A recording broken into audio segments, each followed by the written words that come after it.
Basta nadikit dyan. Grabe mga mare, sobrang tipid nga itong aking kawali sa mantika. Nagluto ka nga, hindi mo na kailangan maglagay ng mantika.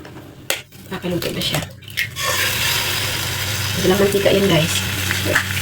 Sobrang saya nga ng puso ko mga mare nung nabili ko itong aking kawali. Dahil nga sobrang tagal ko na itong pangarap. Alam nyo naman, basta nanay na tayo, sa gamit ng bahay na lang talaga tayo kinikilig. Charis. Ang kagandahan nga dito mga mare ay meron siyang 1-year warranty. Non-stick din siya kahit konti lang mantika ay hindi talaga siya dumidikit. Tsaka sabi ko sa inyo, sobrang tipid talaga ito sa mantika. Kung nangangalawang yung mga lutuan nyo dyan ay palitan nyo na. Ang kagandahan nga dito mga mami ay hindi siya nangangalawang at hindi rin siya nangingitim. At nasunog na nga yung niluluto nyo pero yung kawali hindi talaga siya nangingitim. At lalong hindi siya nagbabakbak. Naka-promo nga siya ngayon mga mare. Dahil kung sa mall ka nga mamimili ay nasa 7,000 po siya isang set. Dito sa TikTok ay mabibili mo na lang siya ng mura. Kung naman sa may bit nito ilagay ko to sa aking yellow basket or sa comment section at mag-check out ka na rin. Go!